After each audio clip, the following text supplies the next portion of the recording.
नमस्कार दोस्तों, आपका स्वागत है हमारे YouTube चैनल पर। और आज का प्रश्न है, गॉस का प्रमेय लिखें व सिद्ध करें। इसका कथन है किसी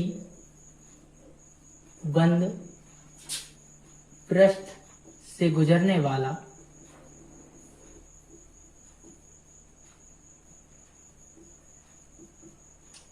संपूर्ण विद्युत फ्लक्स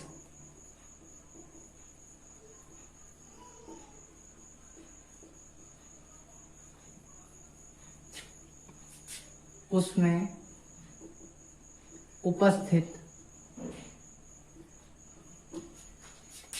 आवेश का 1/ε0 गुना होता है। ये गॉस का कथन है और इसका स्पष्टीकरण हम करेंगे।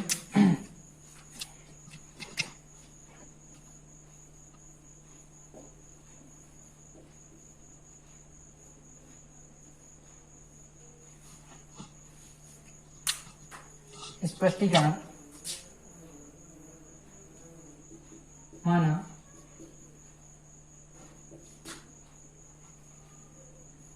कोई पृष्ठ पर Q आवेश है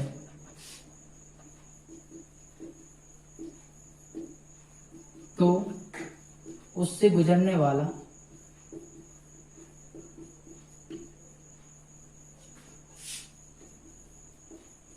संपूर्ण विद्युत फ्लक्स कितना होगा?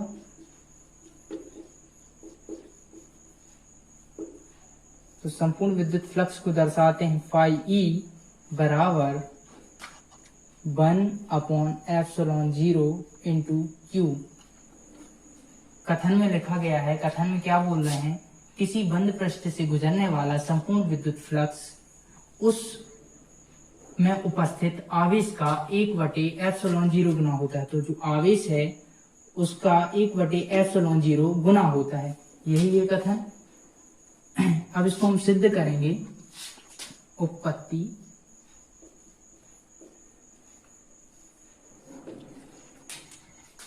के लिए सबसे पहले हम चित्र बनाएंगे।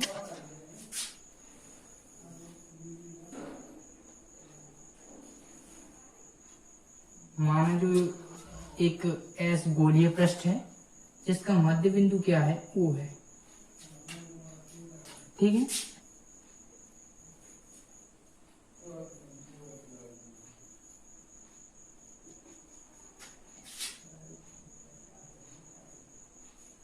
एक r दूरी पर एक स्थित एक बिंदु P है जहां हमें विद्युत फ्लक्स ज्ञात करना है। ठीक है।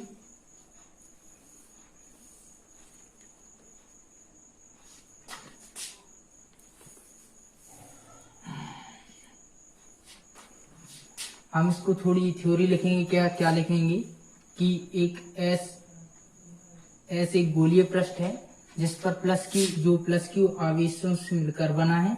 मतलब उसके प्रत्येक बिंदु पर क्या है? प्लस क्यू आवेश है, जो जिसके केंद्र से r दूरी पर स्थित एक बिंदु P है जहां हमें क्या है? जहां हमें विद्युत फ्लक्स ज्ञात करना है।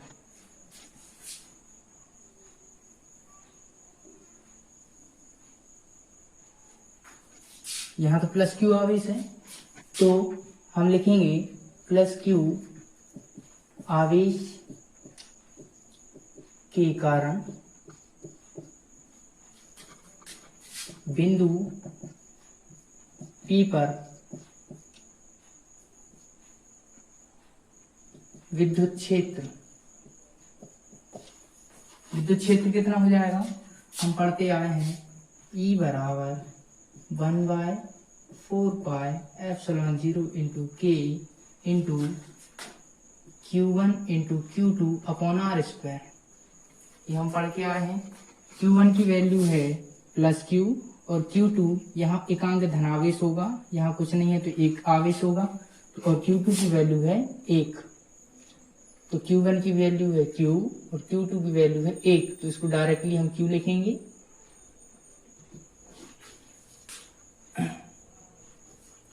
अब सबसे बड़ी बात कि जो हमने विद्युत क्षेत्र निकाला है E, वो बिंदु P पर निकाला है, हमें संपूर्ण विद्युत फ्लक्स निकालना है। तो उसके लिए हमें एक अल्पवृत्त ds लेना पड़ेगा। मान के चलो ये पूरा गोला S है, तो इसका एक छोटा सा भाग अल्पपृष्ठ कहलाएगा। ये क्या है? ds। और जो ds है वो विद्युत क्षेत्र E की क्या है? अभिलंबवत है। जो ds है जी, और विद्युत क्षेत्र ds की क्या है? अभिलंबवत है। तब कुल विद्युत फ्लक्स कितना होगा? कुल विद्युत फ्लक्स बराबर कितना हो जाएगा? अल्पपृष्ठ के कारण d फाई E बराबर E ds cos theta. Theta की वैल्यू कितनी है? 0 है, क्योंकि वो अभिलंबवत है। तो E ds cos 0 अंश, और cos 0 की वैल्यू हमें पता है कितनी होती है? 1 होती है। E ds समीकरण नंबर 2। अब समीकरण जो 2 है उसमें 1 का मान रख देंगे। समीकरण 1 व 2 से क्या हो जाएगा? E बराबर नहीं, d फाई E बराबर E की वैल्यू रख देंगे 1/4 pi epsilon 0 into K into Q upon R square into ds। समीकरण नंबर 3। अभी जो हमने विद्युत फ्लक्स निकाला है वो अल्पपृष्ठ ds के लिए निकाला है, इतने से हिस्से के लिए।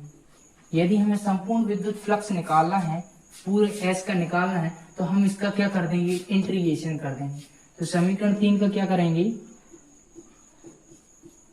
समाकलन।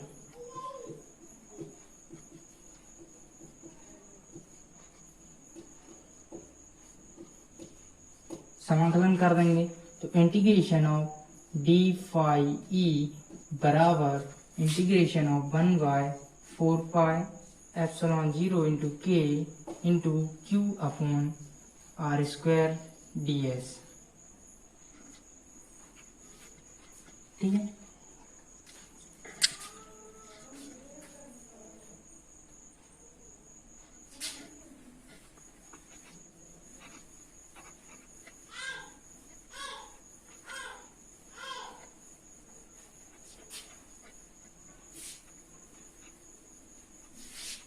जब इसका इंटीग्रेशन करेंगे तो क्या होगा? इसका क्या हो जाएगा? इंटीग्रेशन में हमेशा चीजें बढ़ती हैं, तो जो डी फाई है उसका इंटीग्रेशन हो जाएगा फाई ई। उसका इंटीग्रेशन कितना हो जाएगा?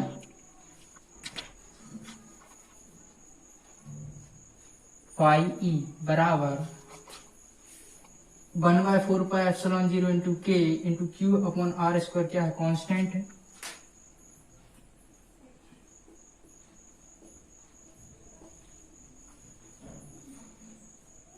इंटीग्रेशन में क्या बचा? ds बचा, और ds का जब इंटीग्रेशन होगा तो कितना बचेगा? s बचेगा।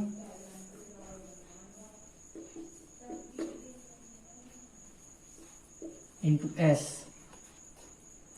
चूंकि गोले का संपूर्ण पृष्ठीय क्षेत्रफल बराबर कितना होता है? 4 पाई r स्क्वायर होता है। तो जो s है गोले का संपूर्ण पृष्ठीय क्षेत्रफल है, तो s बराबर कितना हो जाएगा? 4 पाई r स्क्वायर। इसकी वैल्यू रख देंगे पाई ई बराबर 1/4 pi epsilon 0 into K into Q upon R square into 4 pi R square. R square से आर स्क्वायर कट जाएगा, 4 पाई से 4 पाई कट जाएगा। अब शेष क्या रह जाएगा?